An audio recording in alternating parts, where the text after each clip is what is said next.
So this is Vargram the Raging Wolf, one of the first Tarnished to arrive at the Round Table Hold, and he wields a powerful weapon that once belonged to the Glow-Eyed Queen, channeling Destined Death. But how would this build compete in practice against opponents both in the arena and bosses in the lands between?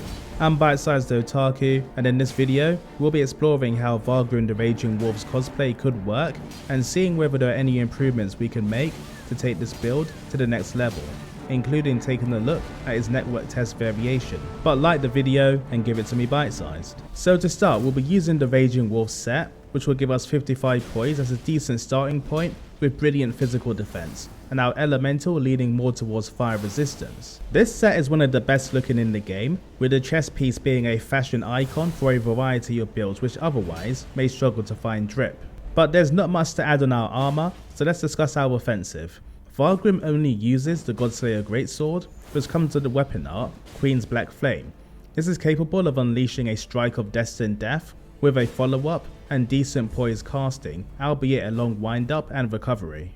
Now we only have one method of attack and no talismans or incantations on this vanilla version of the build, which means our strategy will revolve around a combination of swings, thrusts and jumps to try and outwit the enemy, occasionally throwing in a skill to land massive damage. And for our stats, 60 vigor and 30 endurance while throwing in 20 strength for the weapon requirements, and then going 40 dex and 40 faith for our scaling on the level 137 vagabond. Since we only have one method of attack on the greatsword, I'll say your chances of winning depend on your skill.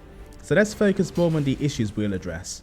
Outside of having no talismans, we also don't have any additional weapons, meaning our attacks are predictable and easy to counter. With no incantations, it's difficult to utilize any ranged options or buffs, which could give us an advantage. And lastly, why not give our defense some poise boost so we can focus on trading attacks and taking advantage of the Destined Death's damage over time. But before we make those adjustments, I wanted to quickly go over the network test version using the Raging Wolf set, Bastard's Sword equipped with Thunderbolt, and the Iron Round Shield equipped with Parry. I've opted for a quality distribution of stats, and the results aren't all that bad. If you're one of the few people who can actually parry, then you will have no problem killing enemies in style, and the Thunderbolt is a brilliant ranged option to catch passive players on this melee build. And in PvE, Honed Bolt won't be as useful, but you can take advantage of a powerful weapon with a moveset that handles itself quite nicely against enemies and bosses, parrying humanoid types or striking larger foes for stagger. And I think you could even make an improved version of this network test build by investing in more faith and using the black leather shield, which complements this build's fashion extremely well. But back to our adjustments, let's use the scaled gauntlets in grease for some extra poise and defense without damaging the overall look, and add in the Samshir. This is a brilliant offhand weapon for quick strikes, brilliant damage, range, and an awesome moveset. I've opted to equip it with Stormblade to help us deal with casters where we need a quick counter. We'll keep the Godslayer Greatsword as a signature weapon, but throw in the Godslayer Seal, which will boost the damage of our Godslayer incantations by 10%. We can use this to cast Scouring Black Flame, which has fantastic damage and deceptive range, Black Flame Ritual for defense and true combos, and then Noble Presence for an area of effect option, and Bestial Sling for some quick damage here and there. We also have Black Flame Protection, which will boost our physical damage negation by 35% at the cost of reducing our healing by 20%, which is a pretty good trade. Then lastly, for our talismans, we have the Shard of Alexander to boost our skill damage, the Canvas Talismans to boost our incantation damage, and then the Bullgoat's Talisman to boost our poise. But is it any good? Yes, it's brilliant. I'll just start off by saying that our Black Flame Ritual can absolutely shred players with stagger damage that makes it tricky for them to escape weapon swings, allowing us to shred their health with a combo of attacks. Scouring Black Flame is brilliant for catching enemies at a distance with a wide horizontal sweep that can deceptively hit enemies with its wide hitbox, even at close range if you change direction mid-animation. Noble Presence is a funny incantation, as you can thrust your belly upwards to throw enemies into the sky when fully charged, but even a partial charge can stagger opponents for damage, and it provides a nice option for mixing things up. Bestial Sling is brilliant for damaging enemies quickly while being able to roll away from a counter, and can even finish off enemies with low amounts of health. But I always like to start my fights off with Black Flame Protection for that defense boost, before feeling out my opponent with some swings. The Shamshir is brilliant for striking close ranged enemies or using Stormblade to quickly punish players at range or with low health, potentially finishing them with a single hit. The Queen's Black Flame, while needing to be charged, can shred enemy health if either swing lands, but it does leave you exposed, so be careful. And the Godslayer Greatsword in general is brilliant with quick swings that can catch an enemy off guard and even stagger them before they strike, giving you the advantage. And I likely don't need to mention this, but this build absolutely melts in PvE against any and all bosses, as that percentage based damage over time from the Destined Death is brilliant against clunky bosses who you can't dodge effectively and rely on tanking hits head on to win. But overall, the Vargram Raging Wolf build is brilliant for a mid-game cosplay in PvE, where you will even destroy the hardest bosses, and PvP, where opponents in the arena will face a combination of incantations and quick strikes. But what do you think?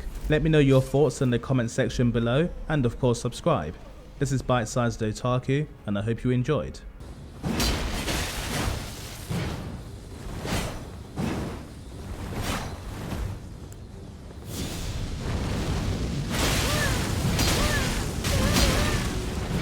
Yeah, boy.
Dare you?